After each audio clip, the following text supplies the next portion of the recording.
For decades, he was one of the most powerful men in the music industry. He built a billion-dollar empire, worked with some of the world's biggest stars, and seemed untouchable.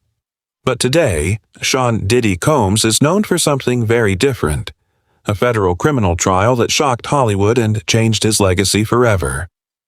So, how did one of hip-hop's biggest icons end up fighting for his future inside a courtroom?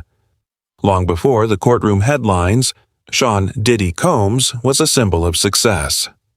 After founding Bad Boy Records in the 1990s, he helped launch the careers of some of hip-hop's biggest artists and became one of the most influential figures in the entertainment industry. His success wasn't limited to music. He expanded into fashion, television, business ventures, and brand partnerships, building a business empire worth hundreds of millions of dollars. To millions of fans, Diddy represented ambition, wealth, and the idea that anyone could rise to the top with enough talent and determination. For years, that image remained largely unchanged. He appeared at major award shows, collaborated with world-famous celebrities, and continued growing his influence in both music and business. Few people imagined that one day his name would appear in court documents instead of entertainment headlines. Everything began to change when multiple former associates and individuals came forward with serious allegations.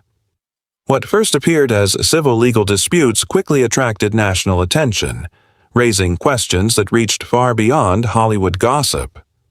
As more lawsuits were filed, public scrutiny intensified, and federal authorities began examining whether the allegations pointed to something much larger than individual accusations.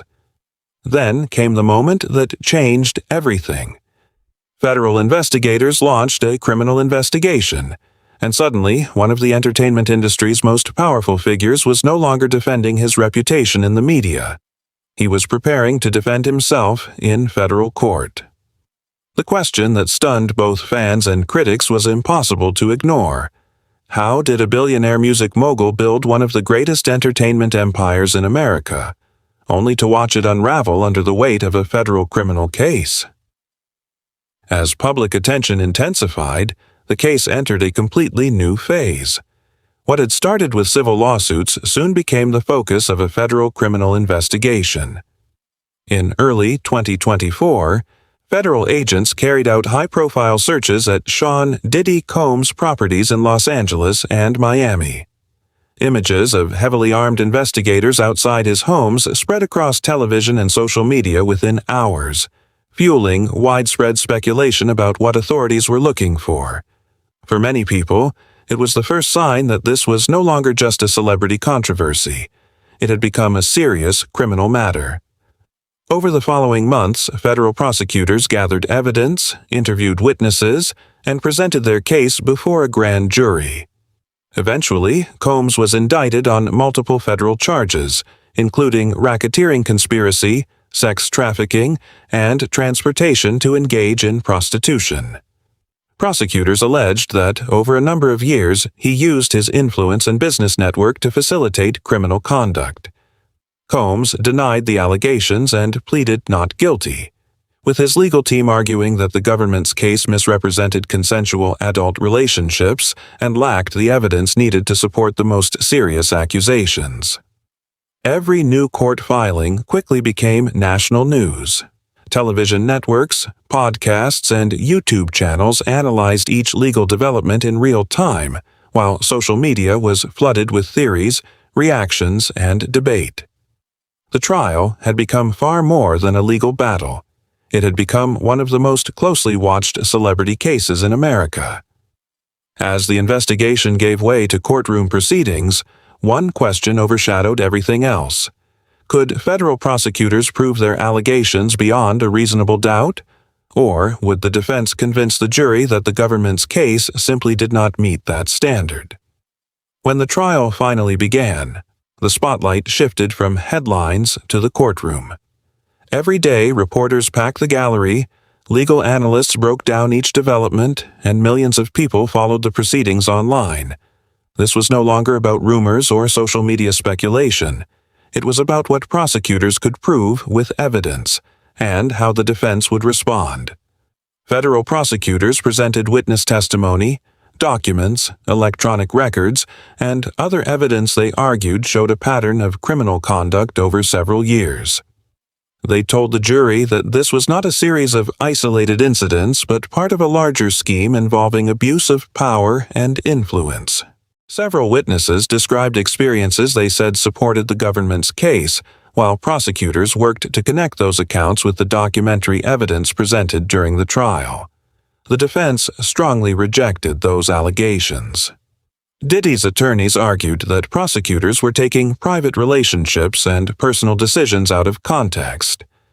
They maintained that many interactions described in court were between consenting adults and insisted that the government had failed to prove the most serious criminal allegations beyond a reasonable doubt. Throughout the trial, the defense challenged witness credibility, questioned the interpretation of evidence, and reminded jurors that allegations alone are not proof of guilt. As closing arguments came to an end, the courtroom grew noticeably quieter.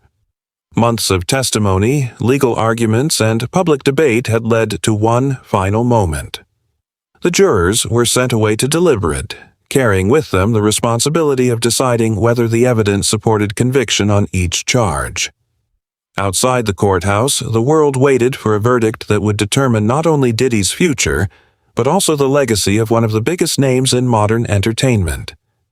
After weeks of testimony, legal arguments, and intense media coverage, the jury finally reached its decision.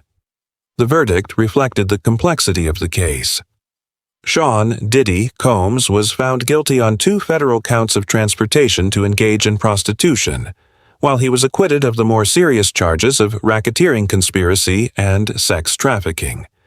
It was a mixed verdict, one that neither side viewed as a complete victory. Prosecutors secured convictions on some counts, but they did not convince the jury on the most serious allegations they had brought to court. For Diddy, the verdict marked the dramatic collapse of a public image that had taken decades to build. Once celebrated as one of hip-hop's most influential entrepreneurs, he now faced the consequences of federal convictions and the long-term impact they would have on his career, business interests, and public reputation. The empire he spent years creating had been overshadowed by one of the highest-profile celebrity trials in modern American history. Beyond the courtroom, the case sparked a much broader conversation. It raised questions about celebrity influence, accountability, and how allegations against powerful public figures are investigated and prosecuted. Supporters and critics continued to debate the outcome, while legal experts analyzed what the mixed verdict meant for future high-profile federal cases. Whether remembered as the fall of a music icon or as a landmark celebrity trial, one thing is undeniable. The Diddy case changed the public's perception of one of entertainment's biggest names forever, and even after the verdict, the story continues through appeals, ongoing civil litigation, and lasting discussions about power, fame, and justice, ensuring that this case will remain part of the conversation for years to come.